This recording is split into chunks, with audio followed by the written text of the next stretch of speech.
Welcome to our Kitchentale! Ngayon po, tayo ay magluluto ng Singari Fish.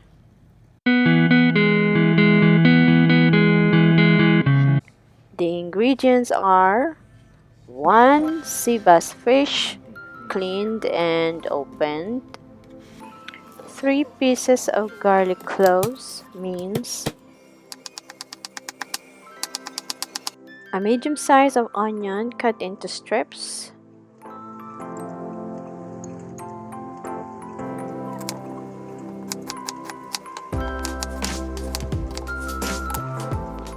then a medium size of tomato cut into pieces. We need half part of bell pepper and then set aside the other half.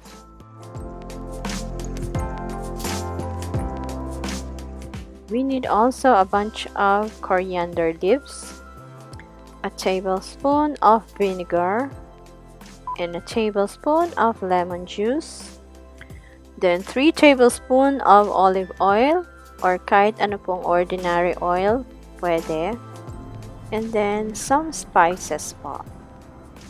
A teaspoon of coriander, 2 teaspoons of salt, 1 tablespoon of cumin,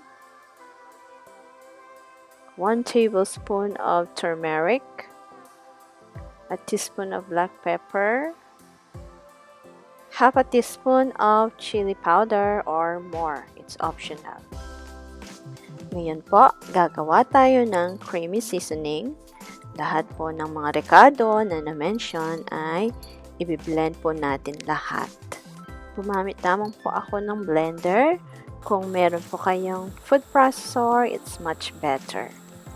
Well, pwede po natin gamitin ang seasoning na ito from 4 to 6 pieces of fish. Ito na po yung ating creamy seasoning. Now, for extra toppings, we need 1 medium onion, 1 medium tomato, and the half part of bell pepper. Then I add a half a teaspoon of cumin powder and salt. Then, haluin lamang po ito ng maigi.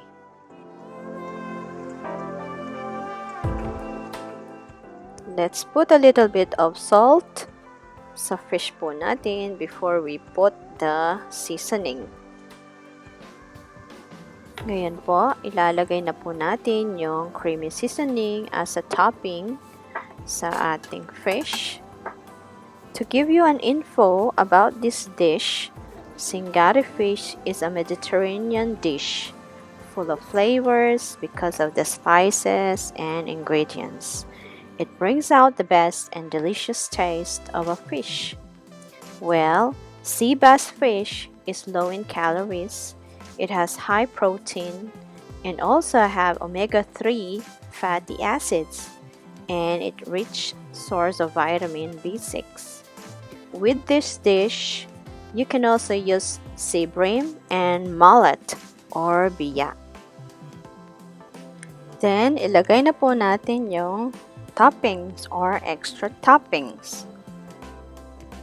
After po ng paglalagay natin ng toppings, let's put it in the oven for 30 minutes at the degree of 350 Fahrenheit. Now, after 15 minutes, nilagyan ko po ng lemon on top and then another 15 minutes para po totally maluto ito. And then optional, if you want to grill it for 5 minutes, much better. Then, para iwas sunog po totally, you can use parchment paper. Ayun po. Ito na ang ating Singari Fish. Here's our finished product. Thank you for watching. God bless. Jesus loves you.